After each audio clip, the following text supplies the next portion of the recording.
So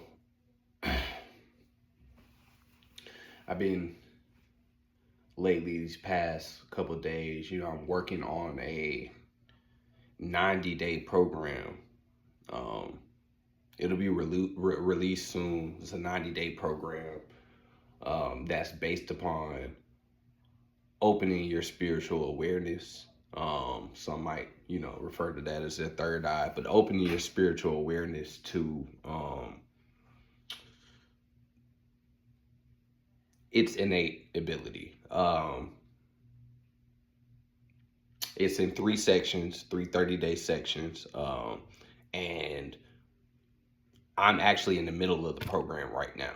So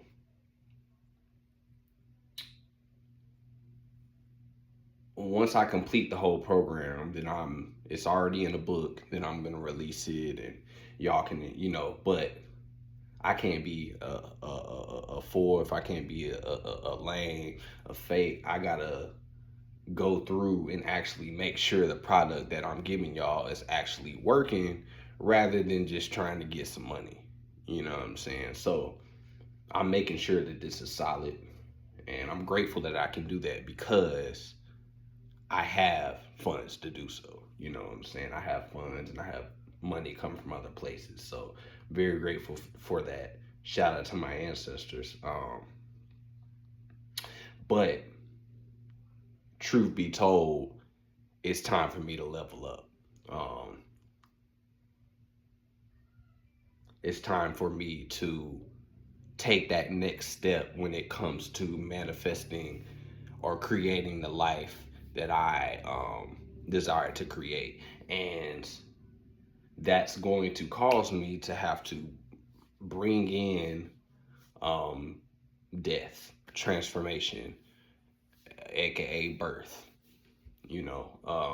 A lot of the times we want new things to be bestowed upon us. We want new paths to open up for us, but we forget the fact that you have to, in order to go on to one road, you have to go off of the other one. You see what I'm saying? So that can be scary. No matter how many times you do it, that phenomenon can be a scary thing to deal with. Um, and it's crazy because it's like you feel like you would get used to it, but and maybe I'm not doing it right, but you don't get used to that shit. It's almost like a psychedelic trip. It's like no matter how many times you take psychedelics, you never just ready for a trip. It just don't work like that. Like that defeats the purpose of the trip because I was ready for it. That means that it's not new. It means I'm not experiencing anything new. Um, and I think our need and our yearning for continuity, for stillness in today's time, with everything moving so quickly, when you mix that with psychedelics, it's not good, you know. Or if you mix that with any deep spiritual practices, they're not good. Like, for example,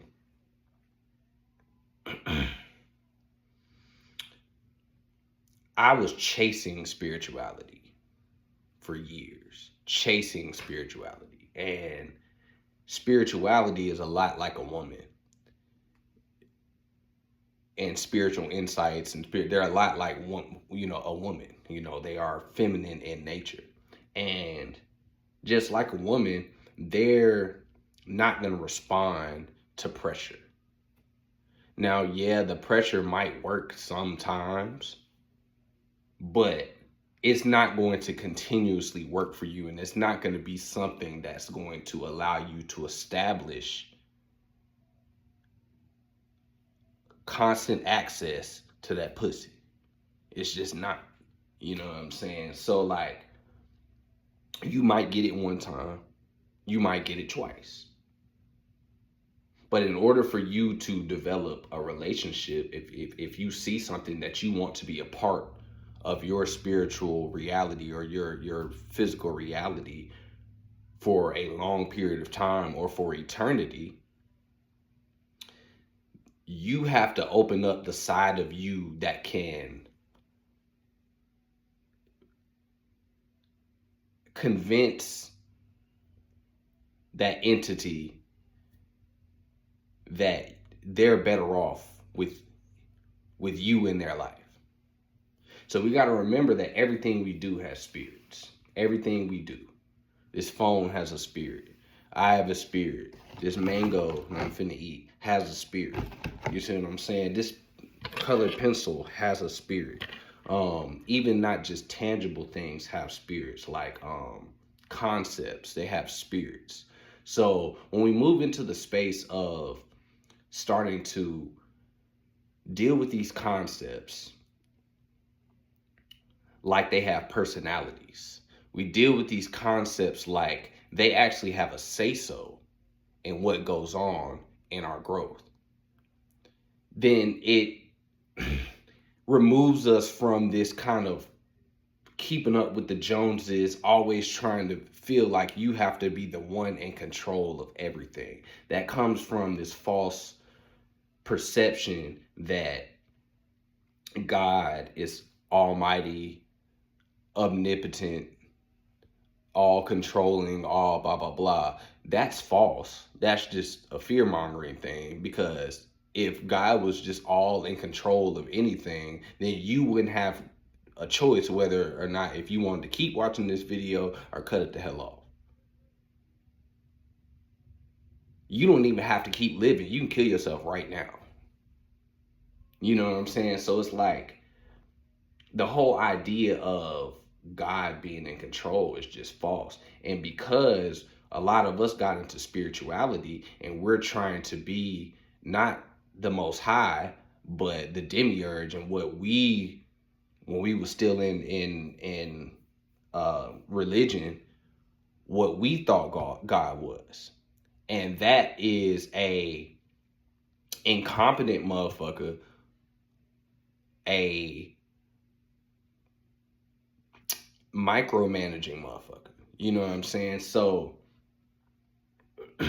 I guess that's the best way to put it. We got to stop micromanaging our spells, our meditations, our manifestations. We have to stop micromanaging that. You see what I'm saying? So once you stop micromanaging it, you're allowing the spirits that do have their own say so, they do have their own level of free will, just like we have a certain level of free will. They have a certain level of free will too. And in order for things to work, you have to treat all of this like it's one big business. And you can't micromanage the spirits that are assisting you in your working.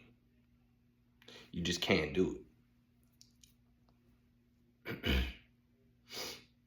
And it's just funny because for the longest, that's what my journey was about. Trying to gain control, because I felt like I didn't have control of my life before. But the truth is, I did have control. I was always controlling it. I was controlling it from a passive standpoint. I was controlling it when I decided that I didn't have control. You see what I'm saying? And just like that, because I'm that powerful, I no longer have control. So I think we need to think about that. We need to keep that in mind, because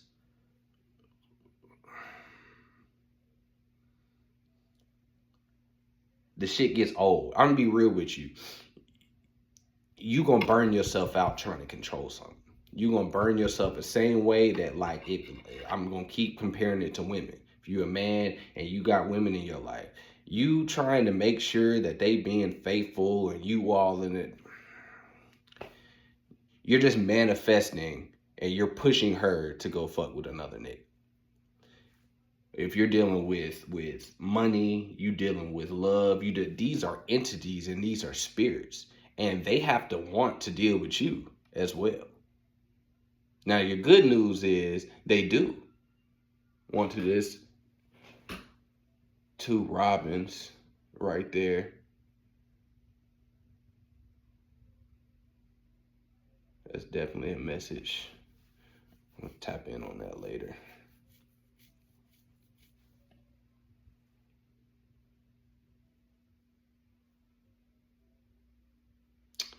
But yeah, you the idea of needing to control everything. Like my ancestors were actually telling me, like, I'm in the morning, I'm divining, I'm figuring out what I need to do and who I need to connect with and what working I need to do and blah blah blah. And then like, the the very first message I get is like, nigga, relax. Chill. Chill, because you're creating 100% of the time. You're never not creating. So your intention is not just set, when you're writing in your journal or when you make your sigil and all of that. Your intention is something that's constantly being pushed forward. You see what I'm saying? So you can counteract your intention mentally, or you can counteract the intentions that you put into your spell or your meditations, blah blah blah. A lot of the times we counteract them as soon as we get out of the meditation. As soon as we get out of the meditation, we go back to who we were before the meditation.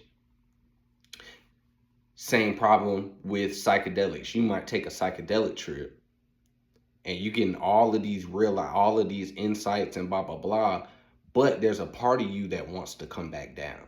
There's a part of you that wants to go back to normal because you're in a place that you're not used to being in. So what happens is when that wears off, when the drugs wear off, when the meditation wears off, you go right back into who you were. And it ends up being a 2 steps forward, 2 steps back, 2 steps forward, 2 steps back. But it creates the illusion that you're growing spiritually because you've experienced these things. But these experiences aren't trickling down into your actual everyday, day-to-day life. And until that meditative or magical working and rearranging of the universe, until that mindset is adopted into everything you do, then you're going to constantly see a phenomenon of 2 steps forward, 2 steps back. 2 steps forward, 2 steps back. Because a lot of us want to have our cake and eat it too. A lot of us want to become new, transformed people that are completely different and manifest this entire life, but we want to do that while also wanting to hold on to the pieces of our old self. And it's not hard to let go of the undesirable things, but it's harder to let go of the things that aren't good for you that you enjoy. It's harder for you to let go of things that aren't good for you, but you have a spiritual tie to it because of nostalgia or whatever. You know what I'm saying? So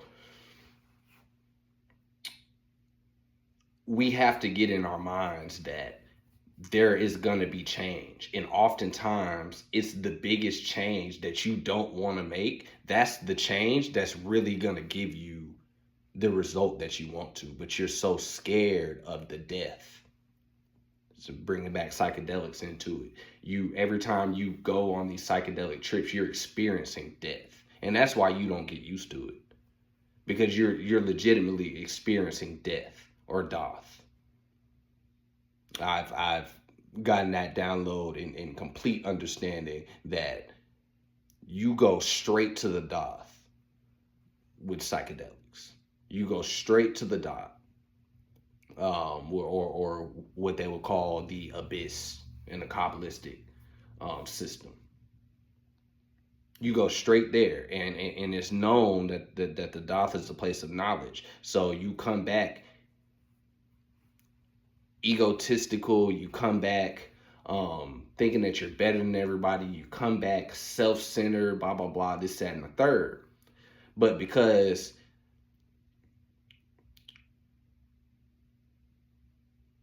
you haven't committed to changing the entirety of who you are, like when you come down from that psychedelic and you come back from your death, that death is supposed to be a new birth into a new life. But for 99% of us, that death is really just a break. And we come right back to this life. And unfortunately, because of that, we're going into the abyss and then coming right back out. We're not going into the abyss and then going through it. We're going into the abyss and coming right back out for two reasons. Because you go through the abyss and it's difficult.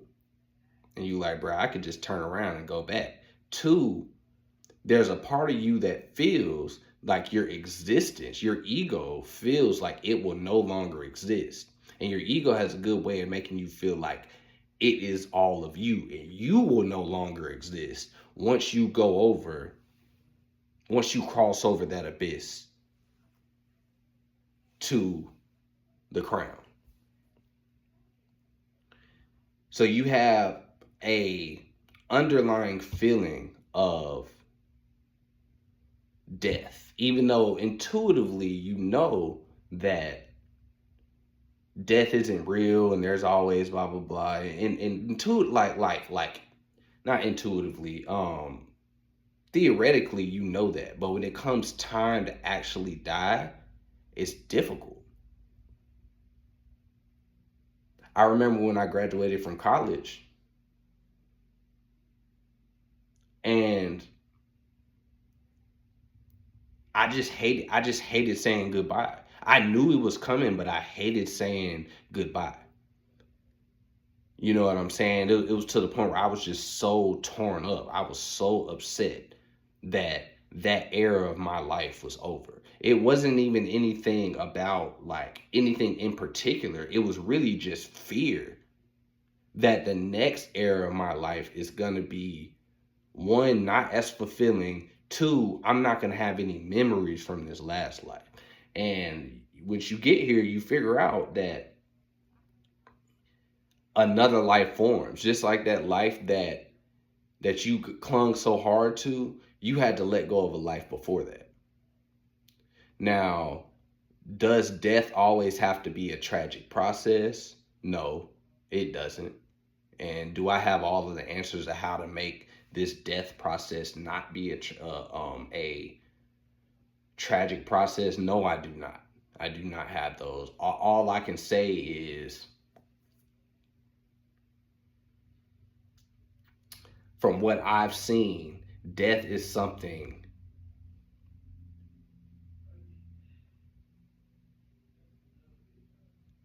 that we have to make a smooth process. And I think in order to make death a smooth process, you make meditation a smooth process. You make sleep a smooth process. We stop going outside of ourselves to hustle and bustle and keep up with the Jones to find happiness and fulfillment, when happiness and fulfillment is found inside. And even the need to want to find something else to give it to you, that comes give that happiness to you, that comes from a place of feeling like it's religion, feeling like the God that created you is a God that's completely separate from you, and for some reason has the power to see everything you do that's bad and punish you for it, but not stop none of it.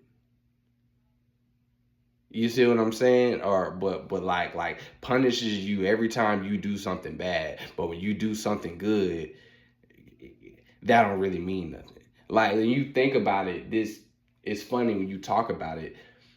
This religious Judeo-Christian, it has driven people. People have been trying And like I said before, you burn yourself out going outside of your body trying to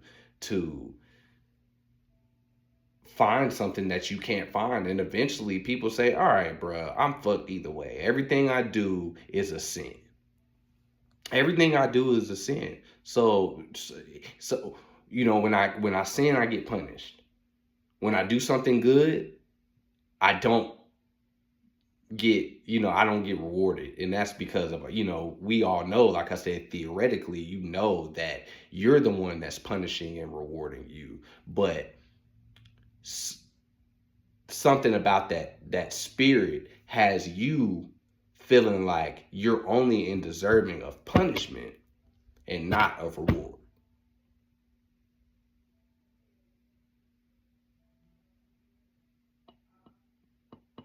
So to sum all this up, man, it's hard to sum it all up, but it's like meditation, um, death, acceptance, not trying to get it from everywhere else, but get it where you are. Be okay with what you have right now in this moment. Stop trying to add to it. And that goes for knowledge too. Be okay with the amount of knowledge you have right now. Be okay with the amount of spiritual access or the amount of spiritual experiences or spiritual gifts or whatever. Be okay with that right now. Because it may very well be that this is the best that it gets. Now, that's not true, but that could be the case. So if it was the best that you can get, you might as well learn to enjoy it. And once you start accepting that, it's funny, that's exactly when all of the super sensory powers, that's when all of the manifestation powers, the magnetism, the when your life just starts going together, it comes from just being grateful and being happy with what's in you right now. Niggas could take away your house. Niggas could take away your woman. Niggas could take away your parents. Niggas could cut your damn fucking. Niggas could cut your dick off. But at the end of the day, there's something in you that nobody can take, and that's the real you. And that real you has created everything that you see around you. That's who I was about to say that you need to be seeking, but you don't have to seek it. You don't have to seek them. It's almost counterintuitive. It's like, how do I find something by not looking for it? But that's a meditation. Find yourself by not looking for it. Find yourself by not looking for it.